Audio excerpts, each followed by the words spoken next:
We bring you the starters for Val City and Nueva Ecija. It's CJ Luengo, Daryl Mandiguez, Jeric Diego, AJ Benson, and Vince Carlos for Val City. And we have youngsters for Coach Gerson Gabiltes, Rich Tinitaran, Philip Manalang, Kemer Carino with Stephen Siruma and Bobby Balucanag. Joining the three youngsters for Coach Gerson.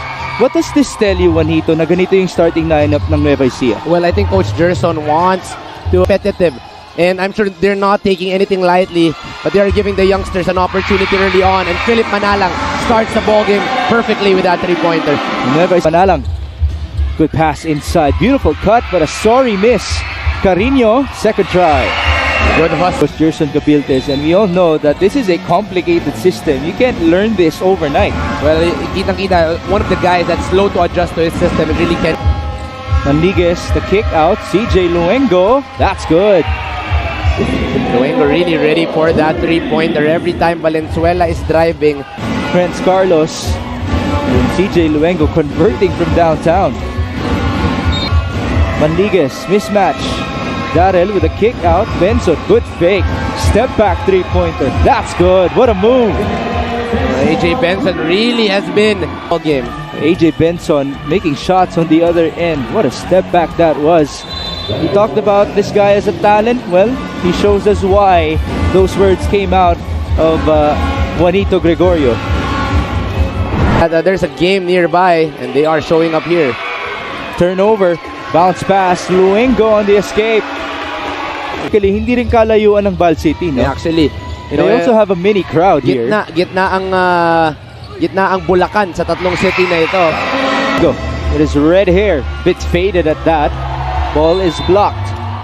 Coach Gerson Gabiltes obviously not happy the way they are playing here in the first quarter. And that's why, pangit ba yung game plan ni Coach? Or are we just too pressured in the end game? So, for me, it's harder to lose. Issues, yung kanyang plantar fasciitis, tama ba yun? That's your, nasa ilalim. Yes, the bottom of the foot.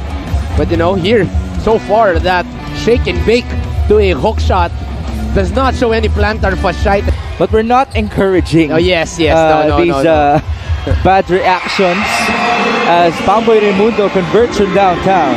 That's why this game slowly but surely naghahabol ang Nueva Ecija. So Luengo knows that he has to put in the same effort in terms of scoring for them to be able to keep this lead. They're playing a 2-3 zone. Villarias to Mabula, good passing. That's basic basketball for Nueva Ecija. Optional pass of the game brought to you by Boracay de la Ia, the official hotel and resort of the MPBL. You can give multiple assists in that play to the 7. AJ onto Gian Rivera, their known shooter. That's a 3. That's his role. Every time he gets that basketball, you will see him looking at the Titans na nakaharap ng Nueva Ecija as Wico scores inside. No basket. Ball recovered by Macaloni. One more feed. Wico reverse. Specialty of the house. Let's take a look at that previous sequence. Michael Wico attacking the defense of the Teshi. 1 seconds remaining in the opening quarter. Byron Villarias. Finally, he makes a back.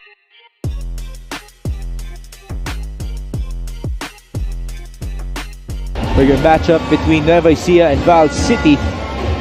Carlo de Chavez. First quarter aggressiveness was the difference for them to be able to get back the lead and also forcing some turnovers. And finally, Byron Villarias with the first. Once this guy gets going, tuloy-tuloy na ang shooting nitong taong ito. Here you go. Right on cue. That's what's gonna happen. Oh, tough layup. Macaloni back to Wico. Was that a pass or a shot?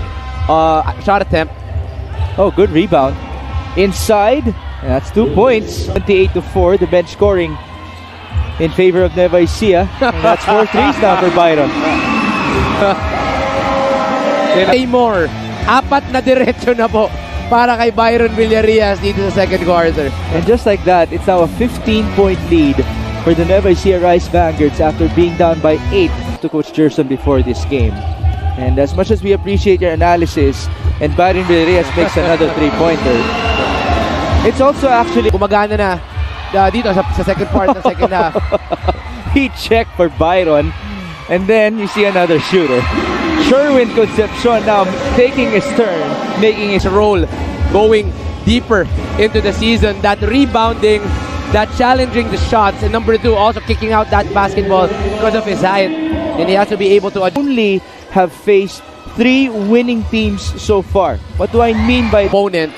You're gonna be much more comfortable at mapapadali na ang basketball para sa inyo. cross-court pass here? Orin Katakutan. His turn to make a 3-pointer. Everybody's just entering The crowd. AJ Benson on the run. Benson all the way. 2+1. AJ Benson already with 13 points and 3 rebounds in this ball game. Here he is proving na binigyan siya ng pagkakataon to really. Actually, that was Orin Katakutan. Now they go to Super Sumang on the layup. That skill, but he has gone far. He has gone far from playing from physicality all the way to his skill set. Oh, Katakutan. Thought about giving it. At ito nga yung steal ni Carino leading up to the assist by Sherwin to the layup of Orin Katakutan. How do you think Kemar Carino can continue to... You're gonna have a hard time, especially you are playing in the MPBL, probably one of the most physical leagues we have here in the country. You not want to leave Sherwin on that corner. That is actually one of his favorite spots. El Mabigat on this.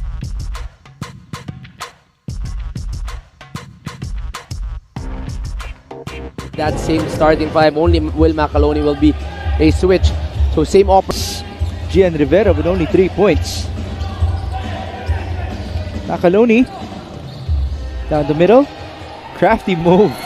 Good feed. And after that help side, let's look at here. Okay, Euro step, 1, 2, help side, drop pass. And that was not quick. But it will here in Bulacan. But it's another possession for Nueva Ecija.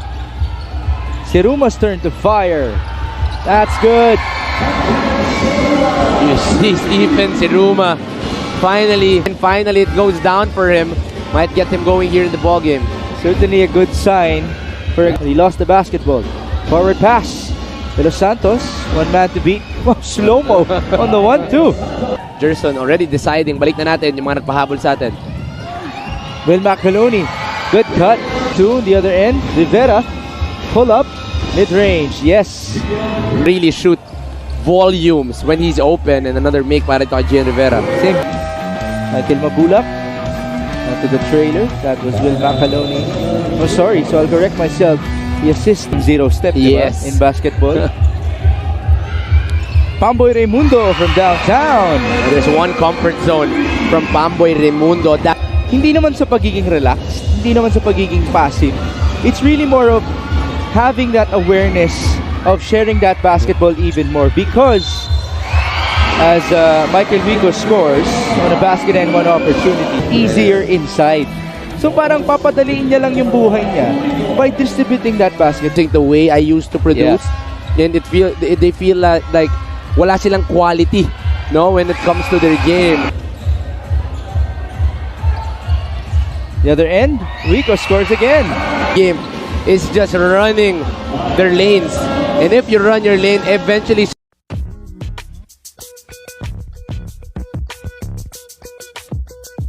Because finally, I would see him play here in Manila. May it be on TV or...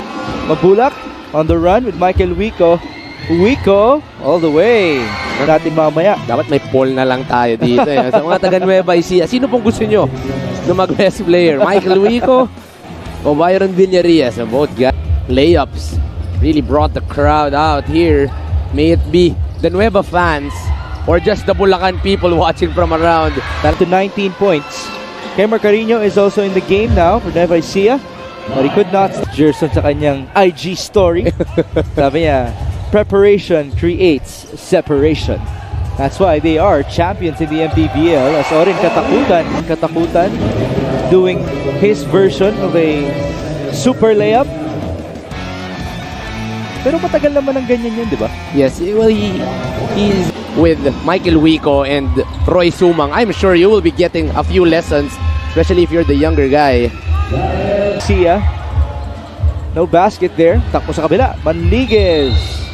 Napaganda pa. Basket and 1. No triple-double watch para dito kay Daryl Manliguez. 10-4. But a lot of times he chooses to give up that basketball. There are times na kailangan din niya to step up. By Sumang. against Manliguez. Sumang still has it. Roy Sumang all the way. It's like behind the back, crossover, hop step, you're gonna be open. Very simple basketball, but if you have the talent of Roy Sumang, everything seems. And here comes Orin Katakutan. He lost the defender. Katakutan. Oh, This ball game, but let's look at that replay first. Late help from Carlos, really skying high for that layup. what made it better is Luengo. Three-pointer. Finally, another basket para dito kay Luengo. Played a terrific. Ang onting nila tignan. No. Kasi andun yung mga players sa baseline sa may LED as Katakutan. And a steal here for Ginitaran. Pass to Harvey. Miss inside. Putback is there. That's gonna be a foul on his player. And once again, we see this highlight. You know, this can match the points. Medyo matatakot ka pa rin. Carino, one-hander. No good. Putback is there for Rich. Been struggling the whole ball game. Couldn't make a three. Oh, a three-pointer here for Gilbert Ngoho. Cool. General versus general. But the new school will win. At 10 points in 6 sports.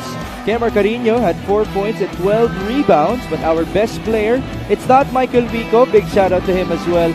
It is Byron Villarias who finally got his shooting back in this ball game. You know, a few cold games galing dito kay Byron Villarias. But he was huge in this ball game. He was the one that started the run para dito sa Nueva Ecija. They were down 8.